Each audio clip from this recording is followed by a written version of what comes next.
our last segment, what does the social media obsession tell us about ourselves? Before we take final comments from our panel, let's hear from some of the young people here. Like looking at Shahana's example, for instance, I have read your post. I think all of my friends have.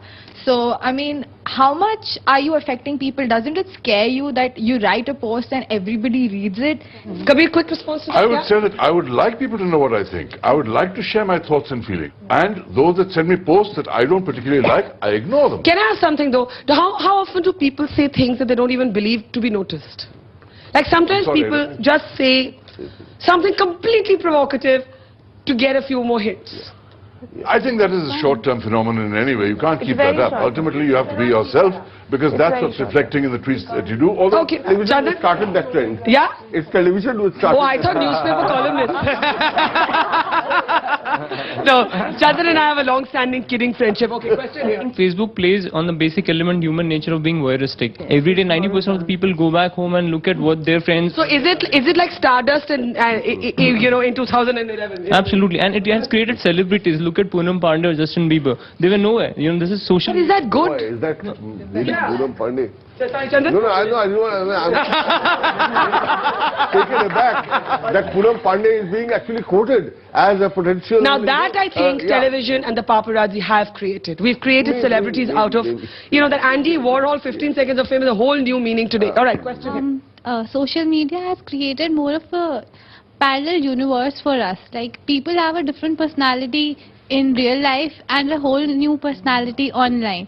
Some people are really smart in real life, but then if you go check their Facebook and they don't even know how to spell. And vice versa. I mean, you can be a sort of very aggressive online and often be extremely timid when you meet the same person online. Question here. I think social media is completely isolating the young people. Like, you have 785 friends, 800 friends, and you don't even know them. Like, when you meet that same person in a college, you don't even see them.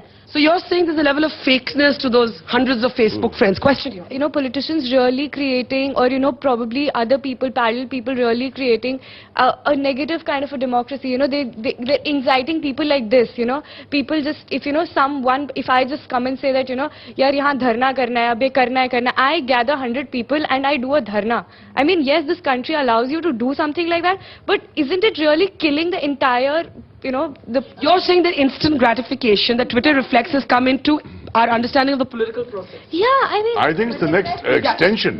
But there is Egypt. Now what is... Egypt, quickly on Tunisia, even the Occupy Wall Street movement today, all are a result of a new movement in democracy which has come about as a result of social media interacting through... But there is an important point here. Is complexity being reduced? Is nuance dying? I think what she's trying to say is, it is so easy today to be on Twitter, be on online. Everybody's an activist. You don't even need to go to Jantar Mantar anymore. You're just a rebel. All you need is a computer connection. Actually, I don't think this whole Arab Spring thing has happened because of Twitter. Yeah. It would have happened anyway. Yeah, I don't think so. There have been protests. There have been protests in Iran. In the last election, when everybody said this Ahmadinejad has rigged them, there were protests throughout the country, and there was no question of any Twitter, any Facebook. So I think the time was ripe.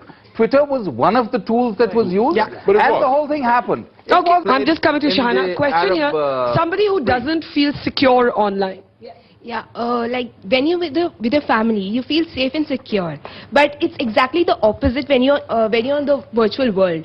So it's like the virtual risk is high. Shahana. Yeah. In fact, I'd like to back you on that to an extent. See, and the thing is, what the line that is blurring now is the line between the virtual world and the real world. When the blog happened, it turned viral, and there were 6,000 comments. It went completely crazy. Yes. The time when it got nasty and the time when it actually had an effect was when I got a call at 3 in the morning from somebody who said that he would like to bury me and my family alive if I don't take the post down. Now this, I mean, you got a death threat. I got a death threat. Yeah, I got lots on the comments. That didn't bother me at all. How did you get your number? It's not difficult. I mean, how difficult is it to get someone's number? I mean, that is social media. That is the reach that people have now. So I mean, you know, I mean, then where do you draw the line? Then what do you do? So you're saying that there is a downline and an increased vulnerability. It's a downline you can't even comprehend. You know, so when Sir says, or when Mr. Chandan says that he doesn't, you don't want to go on Twitter, you don't want to get on, I completely understand why. I think it's a very important point, Kabir. By post, people can send you a death. No, Kabir, anyway. it is much easier to take an anonymous tag, never reveal. Very few people will actually go to a cyber cop and say, track the IP address. No, of course. It didn't end. That's what I'm trying to say. It did not end on the web. I got a phone call. Now that is when it starts actually getting scary. So you're a little wary of over-romanticizing. Oh, definitely. It's got a tremendous downside. And I really don't think what everybody is so gung-ho about, to be honest. Because there is a tremendous... Okay, Kabir, quickly.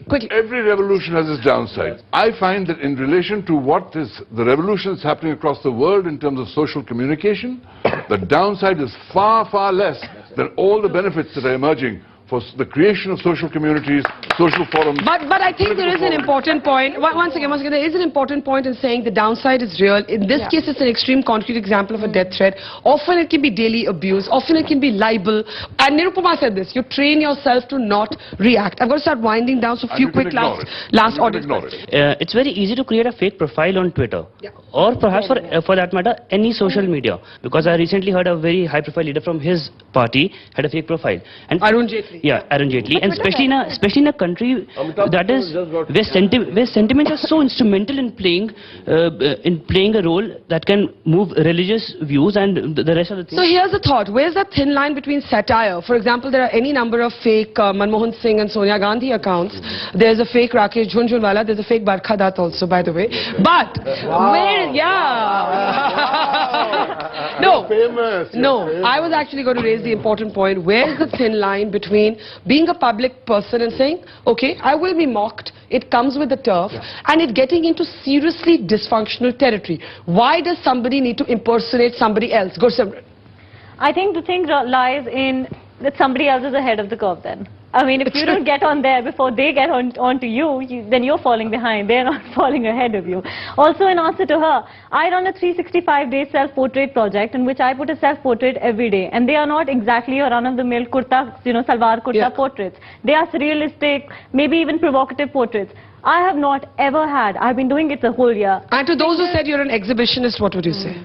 I am. We all are. We all are. No, Please have the guts to admit it. What else do you do apart from... I'm a social media consultant. I'm just wondering how you have the time. Okay, this has to be the 2-3 last audience questions. We've got to wind up. There are many kinds of people in the world, introvert and extrovert. To introvert people, it gives a fantastic platform to express themselves fully. So that's an interesting thought, that more introverted people get out there. See, the thing is that I love Twitter. It gives me the fastest information. It gives me another form of entertainment also. But it's not necessary that you always look at the bad points. And it's not always that politicians don't follow you. 5 minutes after I got a call for this program, one of the senior leaders of BJP started following my account. Which one? Mr. Naqvi. Okay. All right. Question. I think you just need to maintain a balance between the virtual world and the real world. If you're in company with with friends or family, then keep off the phone. I mean. Okay, quick last comment, 10 seconds each. Rukmini, let's start with you. I'm looking to see how Twitter will write a history of the future.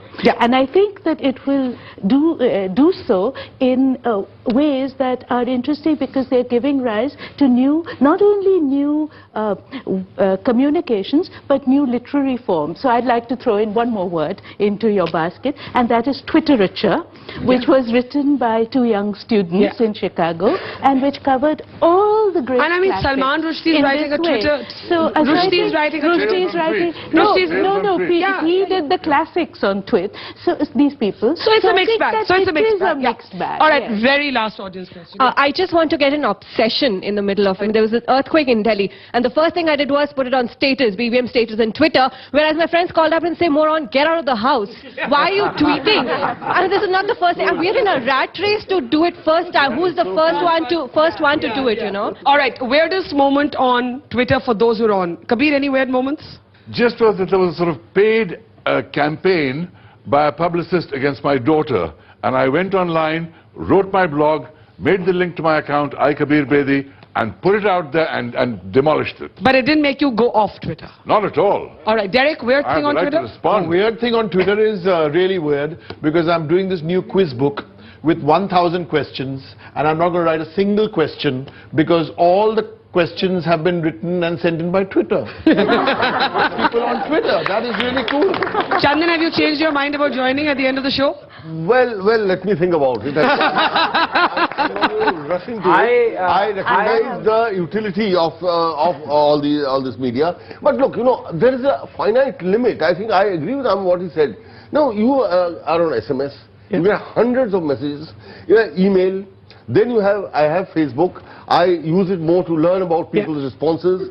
Then you are communicating. Where is that? We're overloaded. And I promise you, by December, he'll be tweeting from Central Hall. No, that's what I'm doing now. If I open, it will be only to read your tweets. Or Bhansar for that matter. All right, got to close here. Shana, any last thoughts? Yeah, the weird tweet part. Yeah, I got about about 15, 20 tweets from messages on Twitter as soon as the open letter happened from open-minded Punjabi boys, and they were marriage proposals. So yeah.